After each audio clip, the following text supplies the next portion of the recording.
para hablar de lo que es la economía de la iglesia en este tiempo. El sistema financiero de la iglesia para este tiempo. Iniciamos con las ofrendas, 2 clases de ofrendas. La semana pasada, la ofrenda espiritual y la ofrenda material. Y hoy vamos a hablar de un tema espinoso para muchos, como lo es el diezmo. Amén. Un tema que causa mucha controversia, tanto en las redes sociales, en la opinión pública, y que de verdad tiene que ser de la mejor manera entendido, interpretado, analizado, estudiado. Primera de Crónicas 29:13, aunque el tiempo es corto, y 14. El tema de hoy es el diezmo, y estamos hablando este mes de abril de la economía de la iglesia en este tiempo, el sistema financiero. Primera de Crónicas 29:13 dice: ahora pues, Dios nuestro, nosotros alabamos y loamos tu glorioso nombre, porque ¿quién soy yo y quién es mi pueblo para que pudiésemos ofrecer voluntariamente cosas semejantes? Pues todo es tuyo, y lo recibido de tu mano te damos. 15. Porque nosotros, extranjeros y advenedizos, somos delante de ti, como todos nuestros padres, y nuestros días sobre la tierra, cual sombra que no dura. Oremos. Padre Santo, te damos gracias. Estamos aquí en esta mañana, Señor, para meditar en tu palabra, para oír tu palabra, razonar en tu palabra. Ser, Señor Jesucristo, direccionados, orientados en cuanto, Señor Jesús, a tu palabra, a tus designios para estos tiempos. Bendícenos de una manera especial, te lo pido en el nombre del Señor. ¿Cuánto dan gloria a Dios? Denle un abrazo al que tiene a su lado y denle la bienvenida.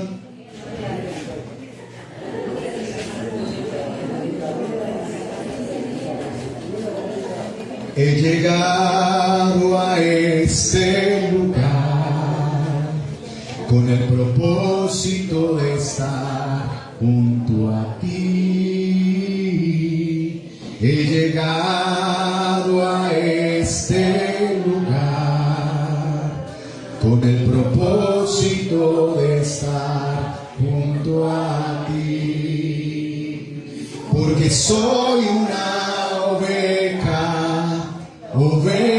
de tu prado, necesitada de tu amor. Jesús, tómame en tus brazos y venda mis heridas, porque solo tú sabes consolar. Porque soy una oveja de tu prado, necesitada de tu amor. Jesús, tómame en tus brazos y venda mis heridas, porque solo tú sabes consolar. Den un aplauso al Señor. Aleluya.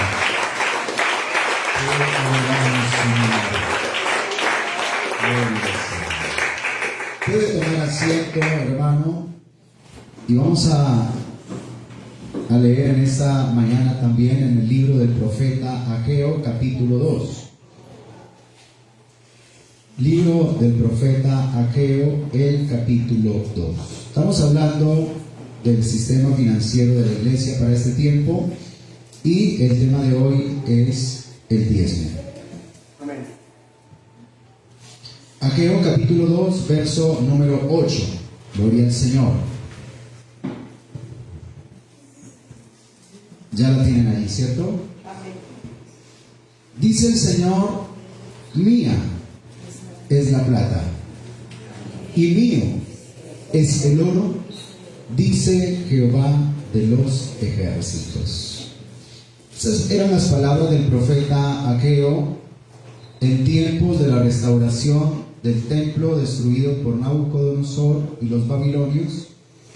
Pues hubo que recaudar dinero para poder restaurar, no en la misma gloria y magnificencia que construyó Salomón, porque en los tiempos de Salomón hubo muchísima abundancia, pero ahora los deportados que venían de Persia y de Media, pues ellos ya, aunque habían enriquecido, porque el judío donde va, él enriquece. Y eso le causa molestia a muchas personas. Hay una película que también se ve por allí de unos chicos estadounidenses, jóvenes, atléticos y fuertes, que no prosperaban. Ellos vieron que llegó un judío a su barrio allá en la ciudad de Estados Unidos y montó una panadería, y ese judío empezó a prosperar de tal manera que empezó a comprar buen auto, a irle muy bien. Ellos se llenaron de ira. Ellos dicen: nosotros somos norteamericanos y aguantamos, pasamos necesidades, y viene un extranjero judío y monta su negocio y se nos sobrepasa en riquezas. Entonces ellos lo secuestran, bueno, le hacen un poco de cosas para matarlo, y no pueden matarlo, sobrevive este hombre a todo lo que esos jóvenes le hacen. Pero hay unas promesas, ¿cierto que sí? Hay unas promesas para el pueblo de Israel y también para esta iglesia. Amén. Para el pueblo de Israel, recordemos que Dios tiene dos pueblos en esta tierra: uno que es físico, como lo es su pueblo Israel, y las promesas para Israel son especiales, y también está la iglesia, que es su pueblo espiritual, porque si bien Israel no entendió lo que es la venida del Mesías o el Salvador Cristo como Señor, ellos todavía, no todos, pero un remanente, siguen honrando a Dios y a Moisés como su profeta. Como el musulmán honra a Alá y honra a Mahoma como su mensajero, pues el pueblo de Israel no cambia su ley todavía, aunque muchos se han corrompido y han abandonado los principios, pero hay un remanente que es temeroso de Dios conforme a la ley establecida. Amén. Así que si usted averigua todas las propiedades que los judíos tienen en Colombia, son muchas. ¿Han oído hablar de Jorge Isaac en Palmira? Y de la historia de amor que hay en una hacienda de Palmira, para que vayan allá. Esos eran judíos que también vinieron, tenían esclavos a su servicio y compraron muchas tierras también aquí en Colombia. Y si Israel quisiera, podría comprar totalmente el Valle del Cauca y sembrar de ellos. Tienen muchos cultivos de aguacate, Hams y muchas otras empresas. Y muchos de ellos entienden bien lo que es diezmar para Dios. Dicen que cuando un hombre llamado William Colgate venía de Londres, su mamá le entregó la Biblia y le dijo: hijo, si quieres prosperar en América, sé fiel a Dios con tus diezmos. Y ese hombre, que llegó con los brazos cruzados a Estados Unidos en un barco, se añadió a alguna empresa, empezó a dar sus ideas, y en el barco le prometió a Dios, como lo hizo Jacob, que si Dios lo bendecía en América, él diezmaría para él. Y que cada vez que Dios lo bendijera más, pues ya no iba a dar solo el 10, sino más.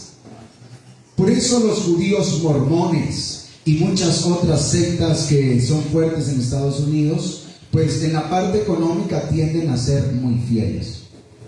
La pregunta es: ¿usted entiende bien lo que es el diezmo? ¿O todavía nos cuesta, es una piedra en nuestro zapato, el poder diezmar? ¿Qué piensa usted? Vamos a razonar si el diezmo es una cuestión material o es espiritual. Amén. Si el diezmo es una cuestión netamente material o es un pensamiento o una idea o una filosofía espiritual y de quién viene dirigida. Amén. Porque hay muchos conceptos en cuanto al diezmo y creo que usted tiene algunos.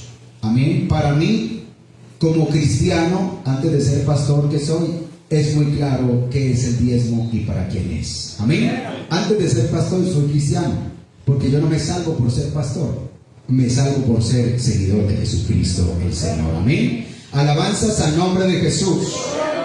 Si quieren acompañarme a leer la Biblia, en algunos versículos que datan de referencias acerca del diezmo, puede hacerlo. Y vamos a ver el diezmo en el tiempo de Abraham. Génesis capítulo 14, verso 20. Bueno, saludo para los que en las redes vayan a ver esta grabación, los que nos vayan a escuchar esta enseñanza. Saludo para todos en el nombre de Jesús. Quieren pueden dejar sus comentarios. Génesis capítulo 14, verso 20. Venía Abraham de derrotar a Cardolaomer, un rey muy poderoso que había derrotado a los reyes de Sodoma, y todos, a 5 reyes, 4 o 5 reyes había derrotado ese rey, y se llevó preso a Lot, el sobrino de Abraham, y muchas posesiones que llevó de Sodoma, de Gomorra. Pero Abraham, con un poco más de 300 hombres, se va a rescatar a su sobrino, que estaba resguardado por un ejército poderoso de este rey Cardolaomer.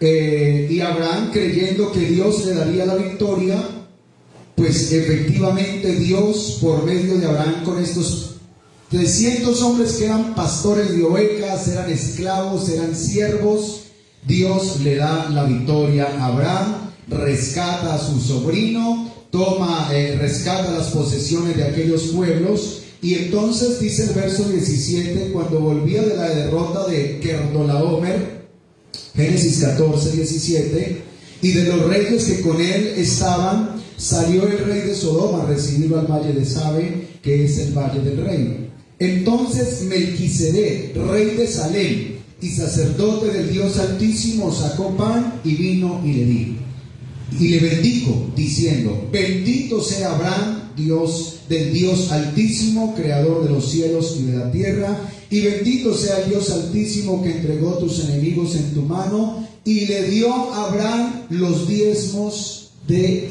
todo. Le dio a Abraham. La pregunta que podría hacerse muchas veces es: ¿y cómo aprendió Abraham a diezmar? ¿Cierto? Abraham venía de Ur de los Caldeos, una región de la región de Sinar, donde se adoraban muchos dioses y era la cuna de las religiones, como Sinar, Babel. Y Abraham sabía que en esas tierras no se le ofrecían solo presentes materiales, sino que había quien ofrecían a sus hijos al fuego a los dioses. Por ejemplo, si el verano estaba muy inclemente, el sacerdote, sumo sacerdote de la religión, podía decir: necesitamos sacrificar una doncella o necesitamos sacrificar un niño. Entonces era un gusto, un honor para los habitantes que le pidieran a su hijo para ofrendarlo a los dioses, lanzándolo por el fuego, ¿cierto? Entonces era un honor para ellos sacrificar a sus hijos, preferiblemente el primogénito. Amén. ¿Para cuántos es un honor aportar al Señor? Bueno, gloria al Señor. Abraham es llamado el padre de la fe. ¿Sabía que usted es hijo de Abraham? De Abraham. No eres judío circuncidado, pero todos los de la fe son hijos de Abraham, dice el apóstol Pablo. Amén. Porque no es hijo de Abraham el que lo es externamente, porque muchos judíos saben de un israelita que en Cartagena tenía una discoteca, un negocio donde conseguía jovencitas para los turistas, como turismo sexual, y las prostituía. Y muchos israelitas a Colombia vienen como turismo buscando ya sea cocaína o buscando placer por medio de las jóvenes paisas, por medio de la jovencita bonita de Colombia, pero como le digo, son personas totalmente alejadas de la fe de Dios. Pero hay otros que, lo vuelvo a repetir, son muy temerosos del Señor. Amén. Entonces Abraham sacó sus diezmos y los entregó a Melquisedec, rey de Salem, quien Melquisedec representa el sacerdocio eterno. Génesis capítulo 28, vamos a ver, cuando el nieto de Abraham, ¿quién fue el nieto de Abraham? Bueno, Abraham tuvo muchos hijos y muchos nietos, pero hablando del nieto de la promesa, Jacob.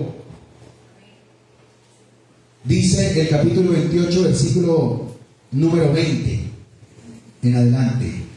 Génesis 28, 20. E hizo Jacob voto, diciendo: si fuere Dios conmigo, y me guardare en este viaje en que voy, y me diere pan para comer, y vestido para vestir, si volviere en paz a casa de mi padre, oiga, Jehová será mi Dios. Y esa piedra que he puesto por señal será casa de Dios. Y de todo lo que me dieres, el diezmo apartaré. ¿Para quién? Para Dios. Amén. El diezmo apartaré para ti. Si bien lo que hizo Caín y Abel fue ofrecer una ofrenda, yo creo que los hombres siempre han querido tener contacto con Dios de una y otra forma, y pues esto lo aprovecha también, las tinieblas lo aprovechan, viendo la necesidad del hombre. Cuando tiene desconocimiento, tratan de dirigir o influir en su espíritu, en su mente, para que en su forma, como lo hizo Nimrod, levante una torre y suba hasta Dios. Pero Dios ha dejado su palabra, gloria al Señor, y ha dejado sus profetas. ¿Cuánto lo creen? Bueno, tenemos que ver que estos dos textos que hemos leído de Abraham y de Jacob eran antes de la aparición de la ley. No fue después de Moisés, sino antes de la aparición de la ley. Amén. Quiere decir que Abraham y Jacob, y seguramente Isaac, ellos diezmaron, pero en el tiempo en que todavía no había una ley, porque no había todavía un pueblo. Porque para que haya una ley tenía que haber un pueblo, una jerarquía, una monarquía, pero ellos lo hicieron guiados, diría yo, por la mente del Señor. Amén. Ahora vamos a ver, pasemos al tiempo de la ley, Levítico 27:30. Cuando Israel sale de Egipto, Levítico 27:30. Entonces Dios, por medio de Moisés, da la ley al pueblo. Y dentro de la ley el Señor saca una tribu, que es la tribu de Leví, para que ellos ejerzan el sacerdocio sobre sus hermanos, las 11 tribus de Israel. Levíticos 27:30. Y el diezmo de la tierra, así de la simiente de la tierra, como del fruto de los árboles de Jehová es cosa dedicada a Jehová. Ahora vamos al número 18:26, donde he dado de ellos por vuestra heredad, vosotros presentaréis de ellos en ofrenda mecida a Jehová el diezmo de los diezmos. Amén. El diezmo de los diezmos. El pueblo de Israel aprendió esto y lo vuelvo a repetir, hasta hoy siguen siendo fieles con los diezmos al Señor. Si usted dice que lo que es Manhattan, en el centro por allí de Nueva York, muchos negocios son de los judíos. Israel es una potencia muy fuerte porque ellos tienen su sistema económico, pero desde Estados Unidos, desde la mayoría de países donde hay judíos, ellos envían sus diezmos hacia allá. Y ya tienen todo preparado para construir el tercer templo. Solo que tiene que haber un acuerdo con los musulmanes para que en lo que es una parte de la meseta del templo donde está lo que es el santuario donde van a adorar los musulmanes, creo que es el segundo o tercer lugar más importante de adoración. Pues para que Israel derribe el templo de los musulmanes y construya el tercer templo tendría que haber una guerra demasiado fuerte, pero para esto hay un hombre que ya es lo más posible que está en el mundo, que es el anticristo, que no se ha manifestado. Él tiene que traer paz entre el pueblo musulmán e israelí para que compartan ellos la adoración a Dios y los judíos puedan construir su tercer templo. Si usted mira las medidas que tiene el templo que construyó Salomón, el templo que construyó Herodes, pues puede ver que esas son las medidas que tomarían los judíos en este tiempo. Ellos siguen siendo fieles y tienen, como le digo, su depósito allá en Israel. Alabanzas al nombre del Señor. Ellos tienen un sacerdocio. A los maestros les llaman rabinos. Y ahora mismo el presidente Petro nombró un hombre que lo están criticando, que es un rabino, pero que es un rabino antisionista. O sea, él está en desacuerdo con todas las políticas que hay ahora en Israel y es el director de la Oficina de Asuntos Religiosos en nuestro país. Así que seguramente ellos ya tienen todo preparado, pero en Malaquías capítulo 3, un versículo también que se usa mucho para hablar de la parte de los diezmos. Malaquías capítulo 3, el verso número 8, gloria al Señor, hasta el verso número 10. ¿Cuántos dan alabanzas a Jesús? ¿Robará el hombre a Dios? Pues vosotros me habéis robado y dijisteis: ¿en qué te hemos robado? En vuestros diezmos y ofrendas. Malditos sois con maldición, porque vosotros, la nación toda, me habéis robado. Traed los diezmos al alfolí, y haya alimento en mi casa, y probadme ahora en esto, dice Jehová de los ejércitos, si no os abriré la ventana de los cielos, y derramaré sobre vosotros bendición hasta que sobreabunde. El restablecimiento sacerdotal después de la deportación de los judíos a Babilonia, a Persia, pues dio para que ellos se desentendieran de muchas cosas. Entre otras cosas se desentendieron de las ofrendas, y si usted lee el libro del profeta Zacarías, encontrará que Dios reclama cómo ellos abandonan el templo y cómo los levitas tendrían que irse a trabajar para poder sustentarse, y el templo del Señor estaba, la casa del Señor estaba abandonada. Así que el Señor le dice a Israel: ustedes me han robado. La pregunta es: ¿necesita Dios dinero? ¿Cobra Dios para salvar al hombre? No, Dios no cobra ni necesita dinero, pero su obra en la tierra sí. Y la iglesia no cobra, porque como decía el escritor de ahora, de donde leímos, ¿quién es este pueblo para que se ofreciese voluntariamente? Uno tiene que darse cuenta, si usted es colombiano y manda sus impuestos para Estados Unidos y no paga impuestos en Colombia sino Estados Unidos, pues eso es un poco extraño. Realmente a la nación que pertenecemos pagamos nuestros impuestos. Yo creo que no hay cosa que no consumamos en Colombia donde no paguemos impuestos, ¿cierto? Bueno, si desconozco realmente la yuca que usted siembra, gracias a Dios, pues usted dice: esta no le pago impuesto a nadie, pero le doy gracias a Dios. Amén. Del plátano que sembré, pero seguramente de los venenos, los abonos, todo lo que usted consume, pagamos un impuesto. ¿Qué impuesto hay para los colombianos en este momento? ¿En qué cifra está el impuesto? 19% el IVA, ¿cierto que sí? 19%, y bueno, de esto se distribuye para todos los estamentos del Estado. Pero nosotros tenemos que saber que nuestro corazón ni siquiera debe estar partido en dos. Nuestro corazón tiene un dueño y también tiene un reino y también tiene una ciudad.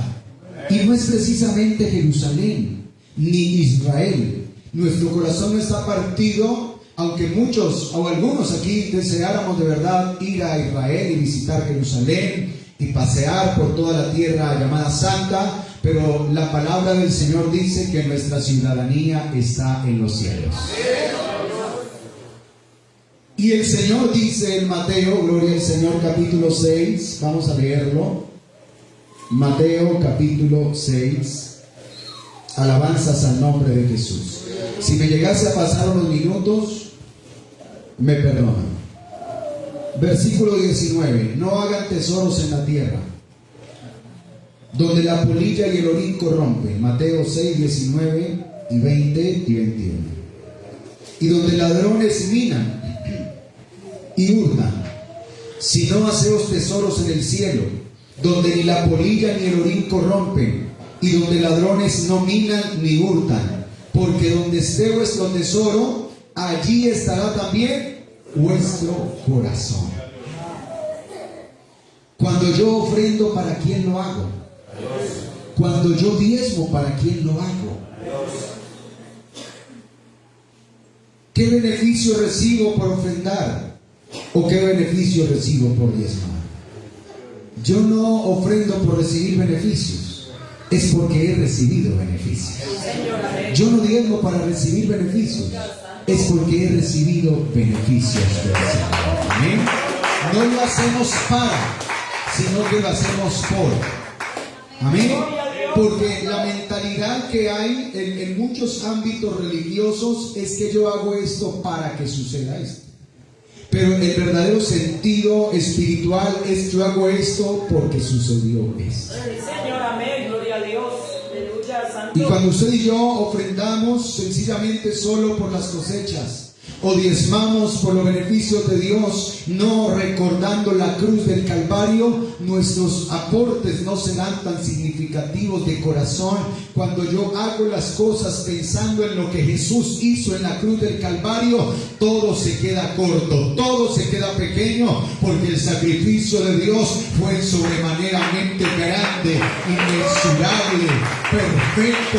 Dios ni siquiera diezmó, no, Él dio todo en la cruz del Calvario. Lo dio todo por amor a nosotros. Nosotros podemos ofrendar y diezmar y hacer muchas cosas, pero nada de esto se iguala a lo que el Señor ha hecho por nosotros. ¿Cuánto dan gloria a Jesús? Vamos a leer los pocos versículos en el Nuevo Testamento que hablan del diezmo. Mateo capítulo 23. Pasando al nuevo pacto, del antiguo pacto al nuevo pacto, Mateo 23, vamos a leer los pocos versículos que nombran precisamente el diezmo.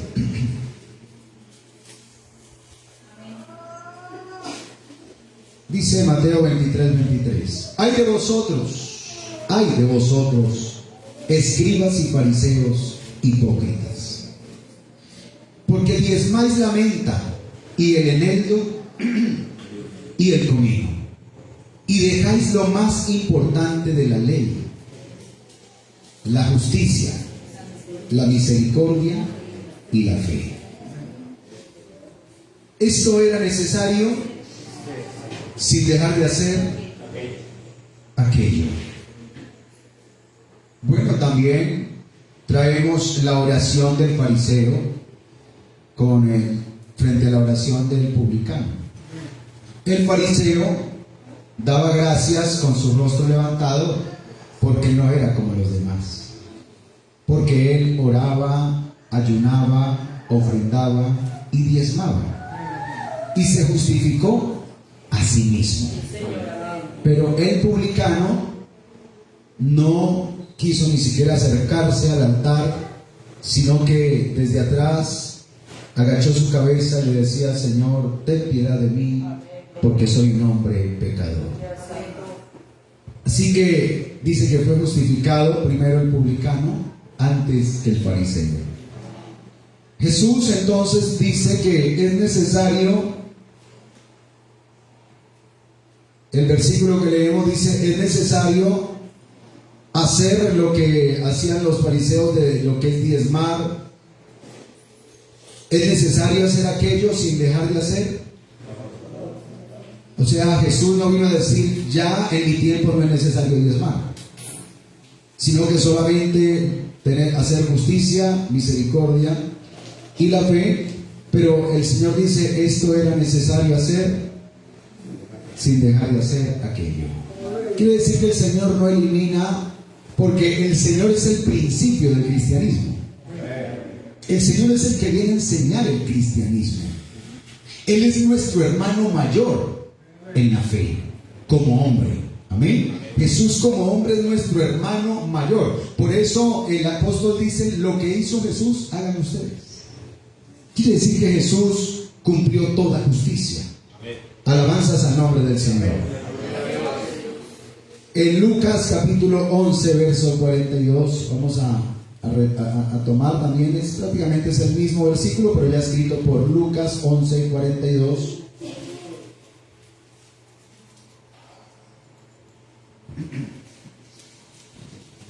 Mas hay de vosotros, fariseos, que diezmáis la menta y la ruda y toda hortaliza, y pasáis por alto la justicia y el amor de Dios. Esto era necesario hacer sin dejar de hacer aquello. Amén.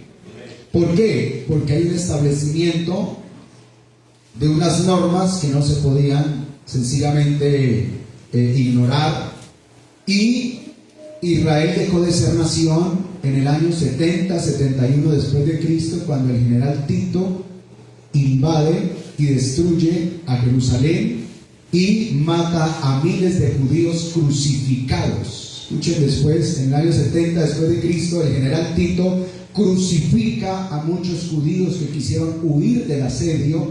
Quiere decir que Jerusalén quedó rodeada de judíos crucificados que sencillamente se rebelaron contra el gobierno de Roma, y por eso Israel es destruido en ese año. Hasta el año 1948, cuando la ONU decreta que Israel vuelve a ser nación.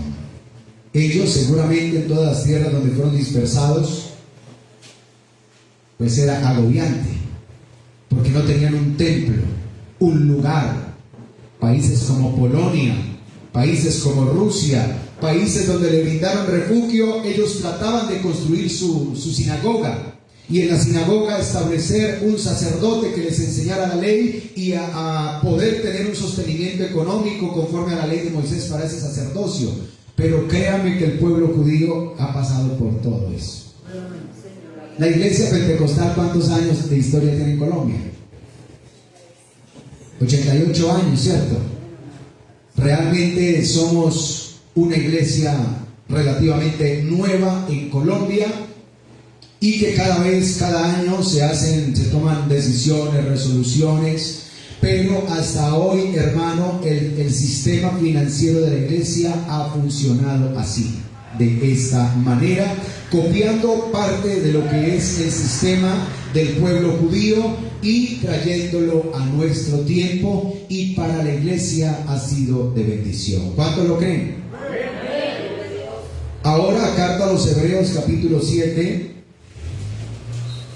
Saben que el escritor a los Hebreos, muchos teólogos no concuerdan quién fue el escritor. Unos dicen que fue Pablo, por los textos que escribe. Hebreos capítulo 7, versículo número 2, cuando se habla del sacerdocio de Cristo conforme al sacerdocio de Melquisedec, dice el versículo 2. Leamos desde el 1, si lo podemos leer desde el 1, porque este Melquisedec, rey de Salem, sacerdote del Dios Altísimo, que salió a recibir a Abraham, que volvía de la derrota de los reyes, y le bendijo, a quien asimismo dio a Abraham los diezmos de todo, cuyo nombre significa primeramente rey de justicia y también rey de Salem, esto es, rey de paz.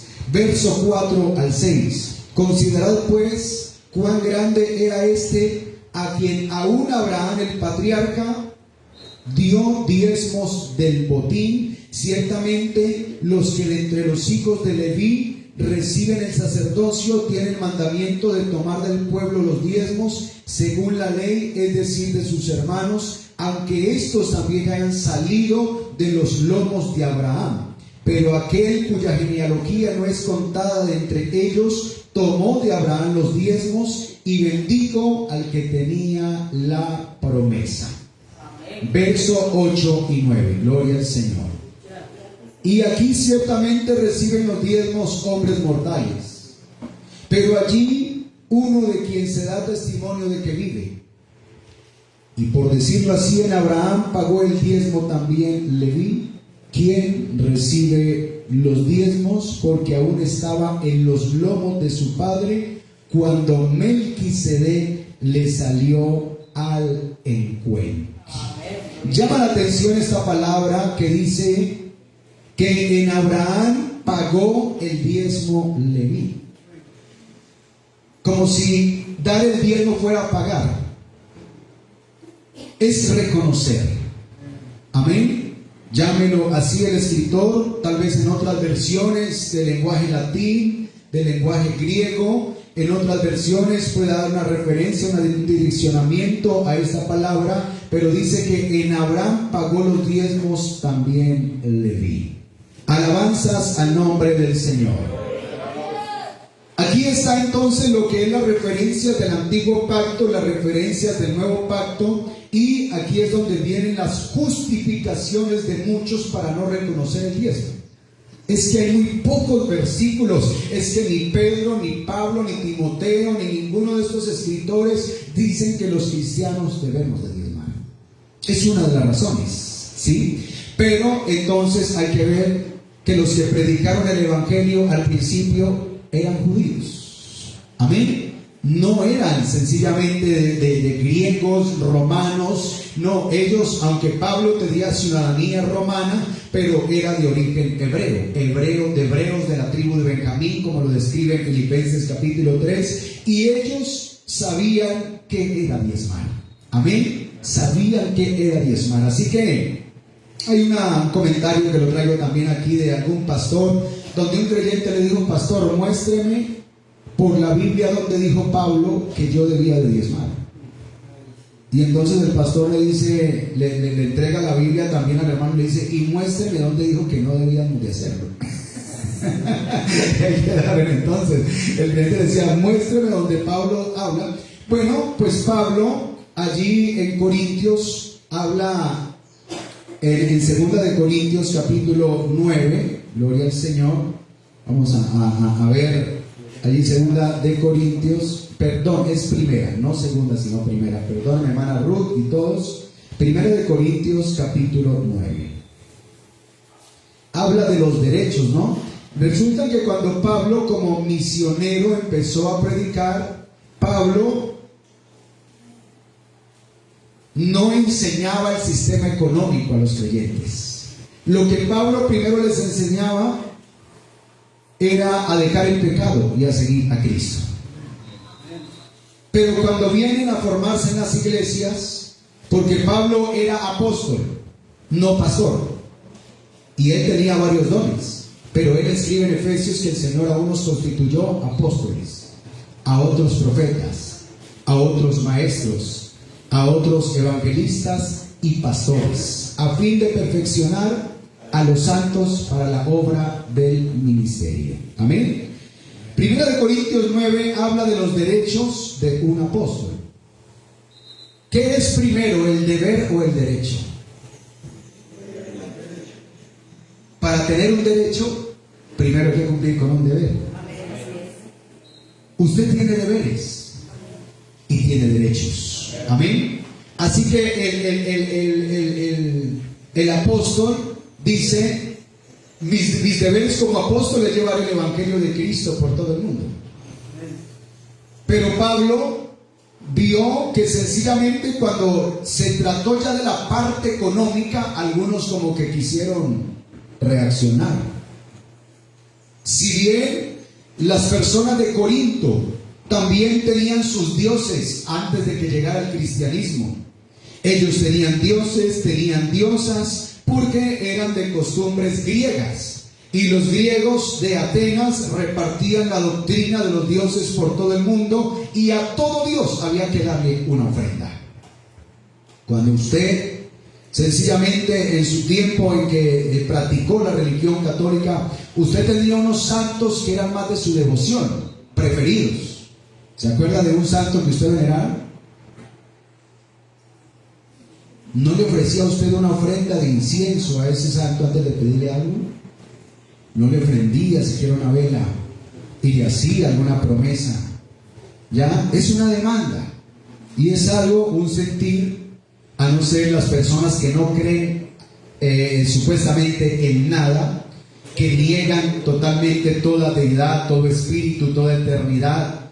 Pues hermanos, seguramente por sentir, solo por tener espíritu en el cuerpo, ofrecen algo para ellos mismos, así sea. Si ofrendan para ellos mismos, se dan para ellos mismos. Yo y no hay más que yo.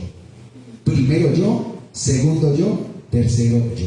O sea, yo soy Dios, mi Salvador soy yo. Así dice el que es agnóstico, ateo o realmente que niega toda existencia divina. Así que vamos a ver rápidamente cuáles son las razones de las personas que no diezman. Yo tengo apenas apuntadas 5, seguramente hay más. ¿Cuáles son las razones? Aquí no podremos de alguna manera hacer prejuicios sobre alguien que todavía no lo haga, porque puede ser comprensible porque no lo hace. Tiene sus razones personales, amén. Tiene sus razones. Y los que lo hacemos también tenemos nuestras razones. Así que la justicia saca una balanza. Y la balanza tiene que inclinarse hacia algún lado. Y el pago por la balanza, pues cada uno lo ha de recibir. Quiere decir que mis razones son pesadas en balanza. Y son pasadas por el fuego.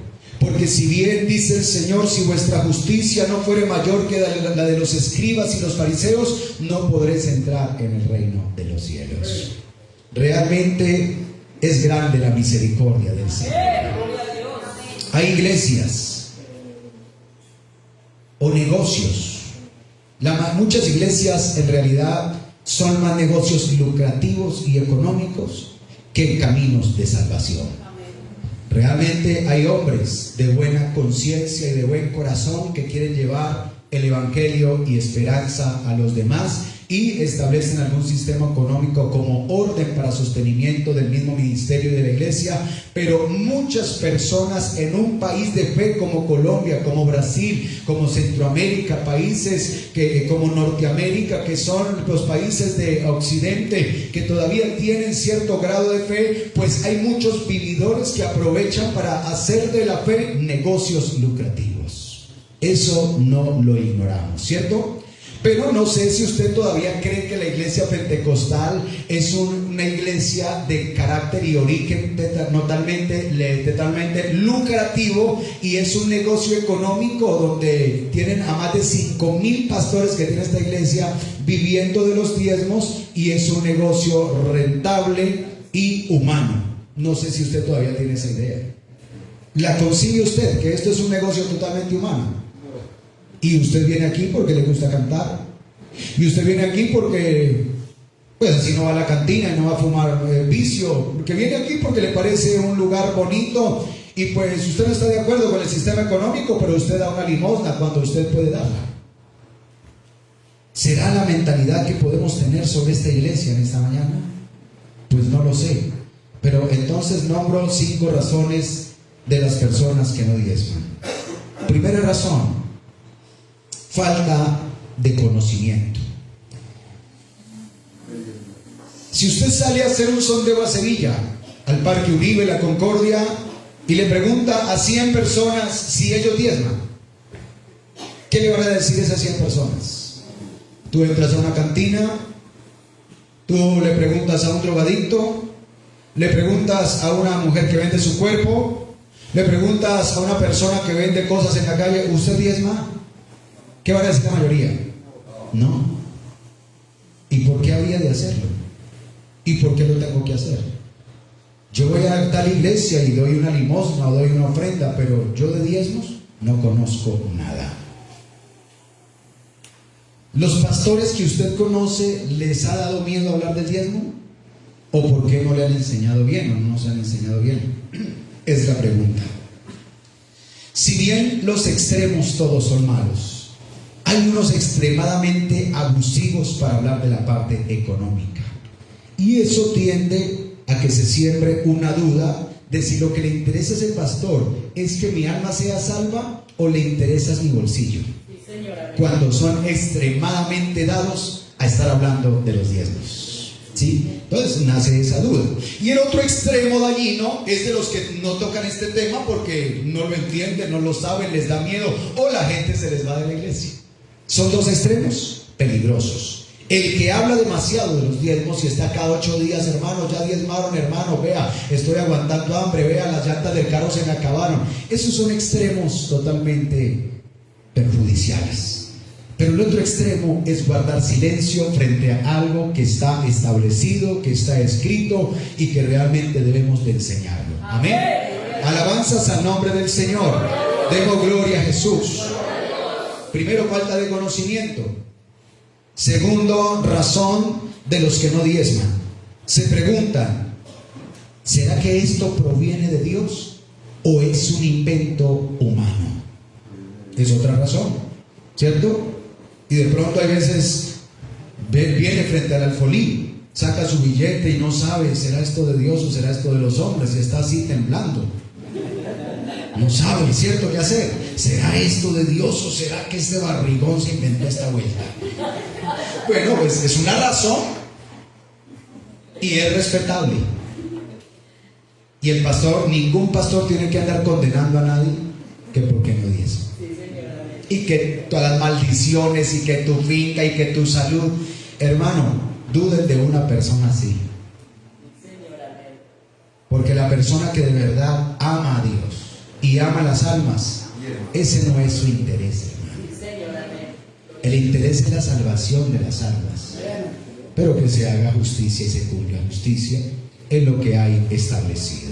Alabanzas al nombre de Jesús. Entonces, esa es la segunda razón de algunos que lo diezman. ¿Será que esto de verdad viene de Dios? ¿O se lo inventaron los norteamericanos, lo trajeron a Colombia? ¿O sencillamente, como pensó Adolfo Hitler y otras mentes, los judíos perjudican al mundo con sus ideas y han impregnado también a América con sus ideas? Así que el judaísmo es perjudicial porque daña los sistemas de las naciones. Esa es lo que muchos llegarían a pensar. Tercera razón porque alguien lo diezma. ¿Será un negocio de los pastores? Bueno, de algunos que se hacen llamar pastores, sí, puede ser un negocio. Pero yo he dicho, dentro de las iglesias hay lobos, hay perros y hay ovejas. Amén. Hay esas tres clases de prototipos, comparándolos como Jesús se compara con un pastor que está con las ovejas, como el león de la tribu de Judá. Pues en las iglesias también hay lobos, hay perros y hay ovejas. El lobo está para destruir, el perro está para acompañar y cuidar, pero el perro siempre se quedará fuera, es la ley. Hay quienes duermen con el perro en la cama y abrazados con el perro, y hay quienes se casan con un perro, pero dentro de la razón lógica bíblica y hasta de salud, los perros deben de estar afuera. ¿Está bien? Entonces, el perro puede ser muy bien llamado amigo del hombre, pero es un animal inmundo, impuro, que es un animal que realmente no puede igualarse a una oveja. ¿Está bien? Entonces hay pastores que cuidan bien las iglesias, pero lo hacen a manera de buscando recompensa. Predican la verdad, pero lo hacen por una recompensa. Enseñan la verdad, enseñan a las gentes a ir al cielo, pero a él no le interesa ir al cielo, sino que le interesa la recompensa. Sí, señora. El corazón de ese pastor es el corazón de un perro. Y si alguien se ofende, pues que se ofenda, hermano. Más se ofende Dios que usted, le aseguro que sí. Si alguien se ofende, créame que Dios se siente más ofendido por la manera en que muchos guían las iglesias. Y en que muchos quieren llenar templos, no pensando en llevar almas al cielo, o sencillamente, sino buscar su propio beneficio y provecho. Para ellos ya hay una recompensa. Alabanzas al nombre del Señor. Gloria a Dios. Cuarta razón del que no diezma. Los diezmos eran en el tiempo de la ley. No sé por qué las iglesias lo quieren traer al tiempo de la gracia. Ellos ignoran sencillamente, el que piensa así, que el diezmo no inició en la ley. Inició en la fe de Abraham cuando era incircunciso, cuando era un gentil. No era ni siquiera circuncidado, sino que Abraham diezmó siendo un gentil no circuncidado. Por tanto, Abraham también pasa a ser mi ejemplo. Amén. En su fe, en sus ofrendas, en su entrega, en su devoción. Porque cuando Dios le pidió a su hijo único de la promesa, él no se lo negó. Él lo ofreció al Señor. Amén. Alabanzas al nombre de Jesús. Así que muchos dicen, eso era para el tiempo. Que ningún pastor a mí me venga con Malaquías 3:10, porque eso era en el tiempo de la ley. Ahora, pero viene Jesús y no lo elimina. Prosigue. Y les aseguro que la iglesia del libro de los Hechos no solo diezmaban, lo daban todo para la obra del Señor. Porque había un desorden económico en la iglesia del principio. Había un avivamiento espiritual muy fuerte, milagros, pero no había un establecimiento económico serio, estable y fuerte todavía. ¿Ya? Entonces, ese establecimiento del diezmo, de los que se dicen que solo era en el tiempo de la ley, pues pasa para mí, y no sé si para usted es un error pensar así. Quinta razón del que no diezma, por lo menos no en un alfolí de una iglesia. Dicen, yo no diezmo a los pastores. Yo cojo mis diezmos y compro una remesa y se la doy a un pobre. Ese barrigón en una 4x4, último modelo, con un traje de italiano de la mejor marca, y yo iba a llevarle mis diezmos a ese barrigón. No, papá. Yo cojo una parte de mi sueldo y busco una familia pobre y le doy una ración. Esa es la razón, una de las razones de los que no diezman. Si usted se sabe otra razón, puede compartirla en algún momento, ahorita porque el tiempo se nos va, si escucháramos a todos, de las razones de los que no diezman. Pero para mí, y no sé para su razón, si es de verdad valedera esta razón de coger el diezmo y comprar algo y dárselo a un pobre. Algunos dicen, yo parto mi diezmo, 5%, compro una remesa y 5% lo echo al alfolí. ¿De dónde sacarán esa razón? Es la pregunta. Bueno, cuarto punto, razones de los que diezman. Y yo no voy a preguntar aquí quién lo hace y quién no lo hace. Si digo que no me interesa en lo absoluto, pues podría de alguna manera engañarme a mí mismo. Porque si el diezmo es establecido por Dios, se perjudica a quien no lo hace, y el que es perjudicado también salimos todos perjudicados.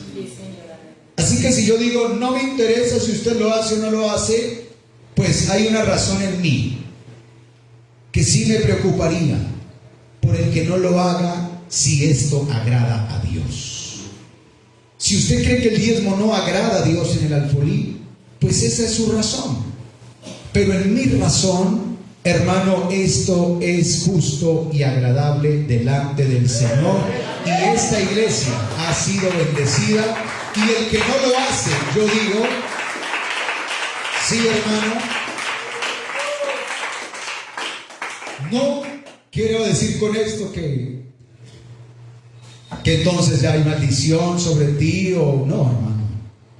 Las cosas con Dios son personales aquí. Son personales. Alabanzas al nombre del Señor. Pero como hay algo establecido y Dios respeta lo que se establece, y si es injusto, Dios lo demandará después. Vamos a ver 6 razones de los que diezman. Rápidamente. Primero, lo hacemos como reconocimiento a la providencia de Dios. El que diezma lo hace reconociendo que lo que tiene proviene de Dios. Todo es tuyo y de lo recibido de tu mano, de eso te damos. Por eso, hermano, cuando uno va a diezmar, yo no estoy de acuerdo con que uno llegue corriendo y meta y salga corriendo como si nada estuviera haciendo. No, es algo que está haciendo allí sagrado. Dele gracias a Dios, dele gloria a Dios. Ponga la vida de su familia en las manos del Señor. Señor, esto lo hago no porque me sobra, esto es un sacrificio. Es un sacrificio. Amén. Y yo he dicho, no está bíblicamente escrito así, pero he pensado que los diezmos son la cabeza del Dios Mamón, que uno pone a los pies del Señor. Mamón es el Dios del dinero, y Él quiere que todos lo amen por encima de Dios. Pero yo, cuando diezmo, pongo en el nombre de Jesús lo que le pertenece a Dios. Alabanzas al nombre del Señor. Segunda razón de los que diezman, lo hacen por gratitud a Dios y a su obra. Gratitud, ¿por qué? Porque yo estaba perdido. Porque me perdonan la palabra. Y si es vulgar, los que sepan de palabras me perdonan. Yo era una piltraja. Yo estaba totalmente perdido. ¿Sí? Cuando uno está perdido sin el Señor, no sabe, no tiene direccionamiento y comete muchos errores. Algunos llegaron a practicar la prostitución, ¿cierto? Hay lugares de prostitución. Si bien toda persona, sea atea, agnóstico, tiene deseos y apetitos sexuales y pecaminosos. Y para poder complacer sus apetitos, si no tiene una esposa a la que ama, honra y cuida, pues tiene que contratar ya sea un prostituto o una prostituta. Y si es prepago, tiene que pagarle bien. Y si no tiene suficiente dinero, tiene que ir a la calle más sucia del comercio y pagarle 5,000 o 10,000 a una mujer para que esté con él un rato, porque tiene un apetito sexual. Quiere decir que lleva su dinero hacia algo, hacia algún lugar. Aparte de que si no, de pronto consume un vicio que es malo para su cuerpo. ¿Cómo qué? Como fumar, como consumir alucinógenos, o como ingerir licor, o sencillamente tener una egolatría alta hacia sí mismo y honrarse y pedir honra a los demás como si fuera un Dios. Pero Dios nos ha salvado de todas esas cosas. Denle un aplauso fuerte a Dios en esta hora.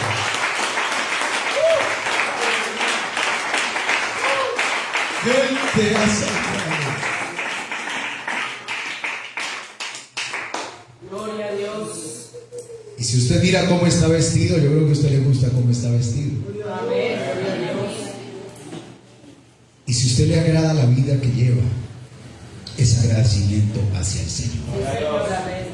Si bien hubiera un incrédulo entre nosotros, bautizado pero incrédulo, diría, pues yo diezmo, aunque realmente no entiendo, pero es un sistema que tienen aquí, me siento bien, lo haría a su manera.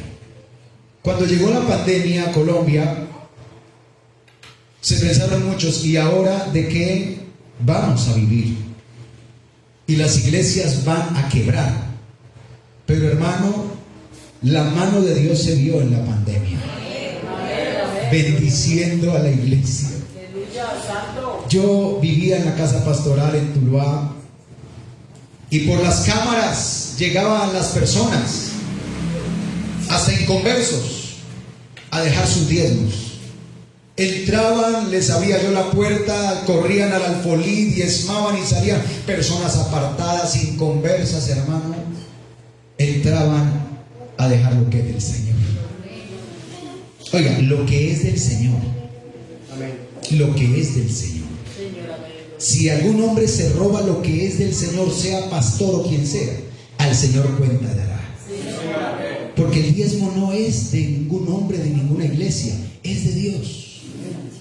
Y Dios tiene un direccionamiento cómo invertir los diezmos. Amén. Pero estaba en el tiempo de Abraham, en el tiempo de la ley, ahora en el tiempo de la iglesia naciente, en el tiempo de la iglesia medieval y ahora en el tiempo de la iglesia final. Alabanzas al nombre del Señor.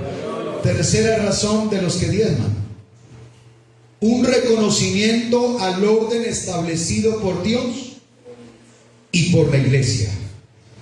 Reconocimiento al orden establecido por Dios y por la iglesia. Si bien en el Nuevo Pacto, en el Nuevo Testamento llamado así,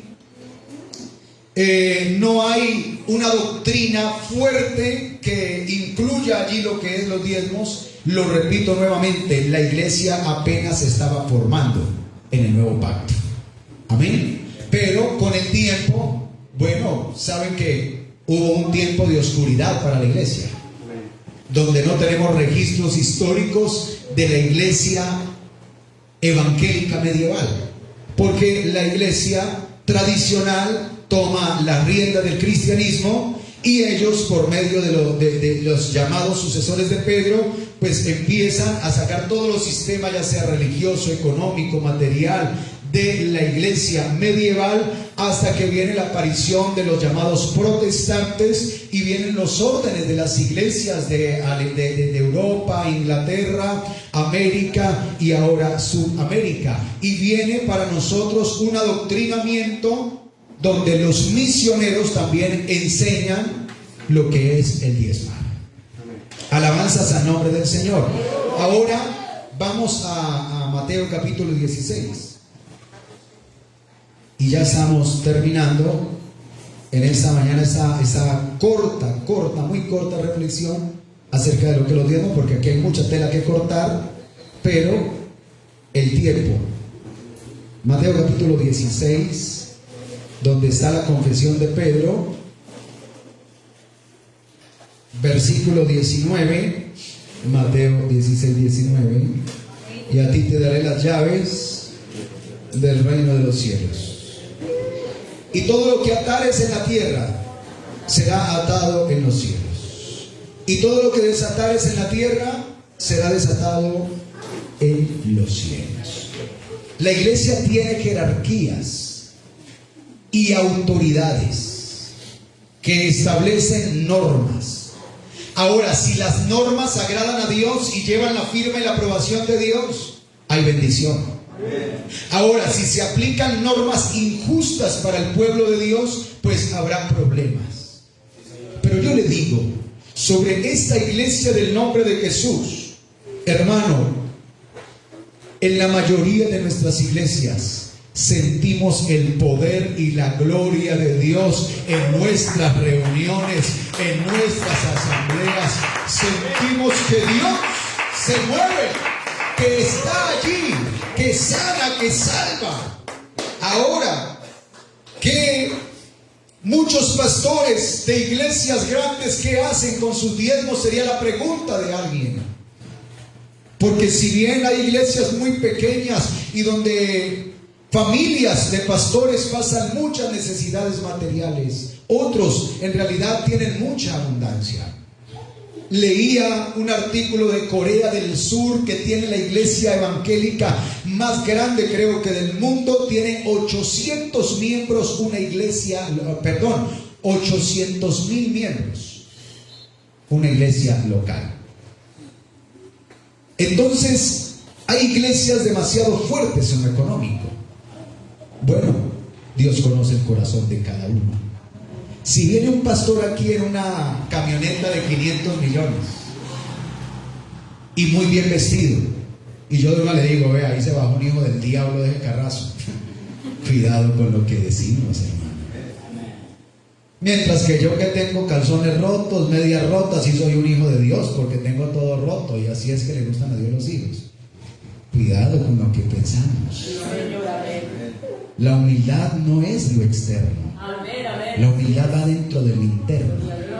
Porque uno conoce gente con las medias y los calzones remendados que si es de darle un planazo a uno por cualquier cosa y lo dan. Y conocemos a otros que andan en camionetas muy lujosas, pero si es de bajarse, se dan un abrazo con sinceridad, se lo pueden dar.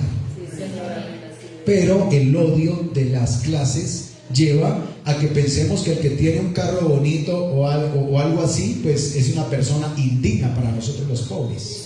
Y hay que aborrecerlo. Yo no pienso así. Yo pienso que Dios mira los corazones de todos y a cada uno le dará el pago de lo que haya en su corazón.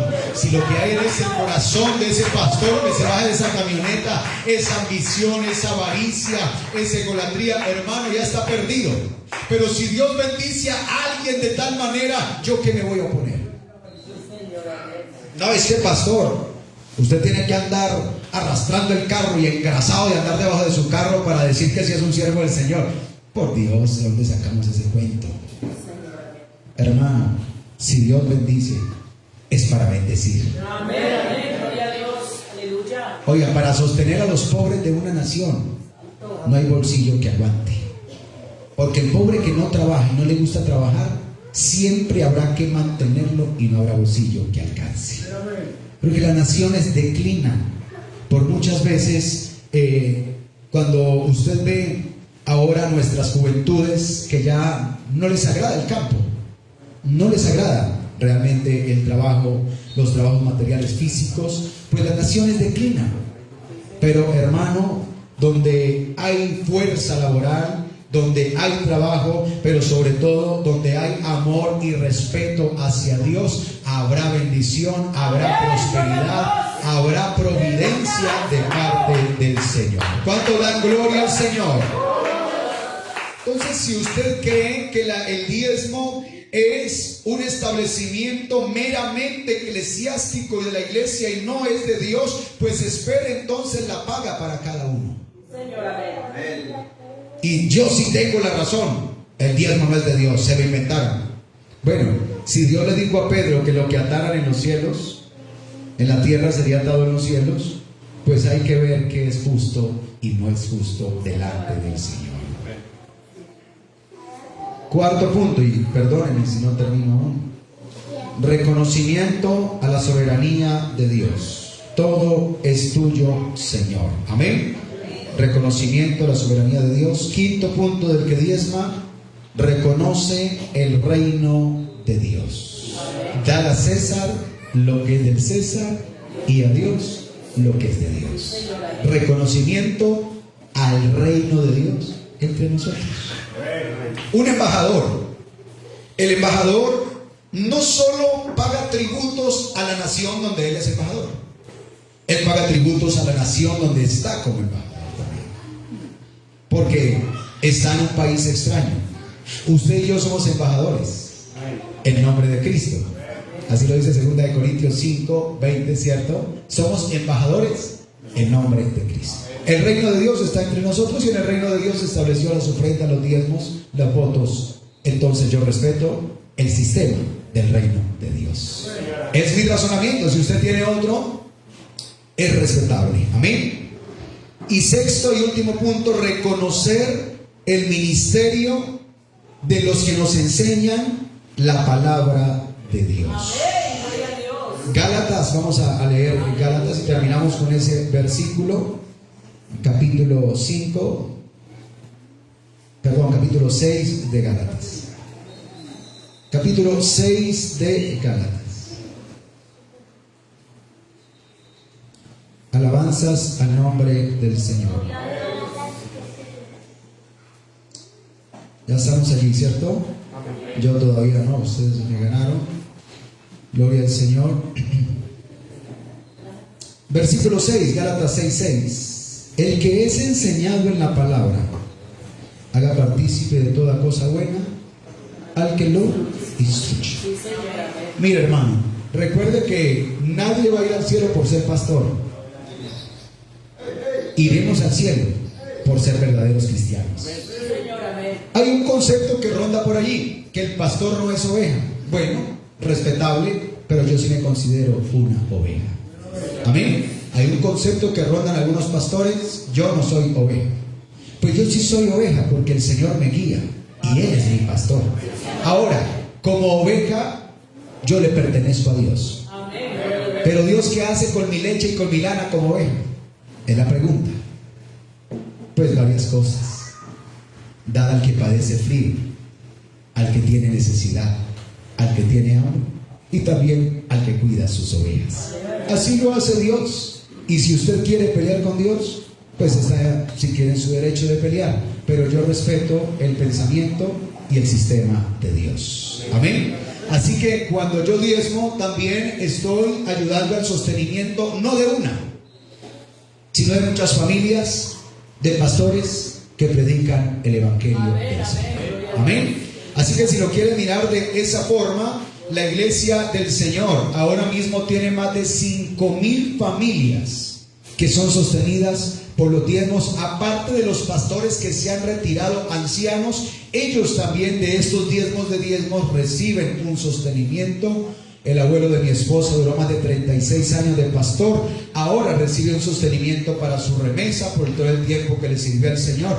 Aparte de que la iglesia también tiene muchos jóvenes trabajando en el sistema organizacional y administrativo que se benefician. Aparte de que muchas almas reciben el mensaje del Señor Jesucristo por la predicación del Evangelio de Dios, que tenemos entre nosotros maestros, hombres de Dios preparados, que son sostenidos por medio de este sistema. Así que doy gloria y alabanza a Dios por los diezmos que nosotros traemos a Alcolí, porque Dios así bendice a su iglesia. Denle un aplauso fuerte en esta mañana.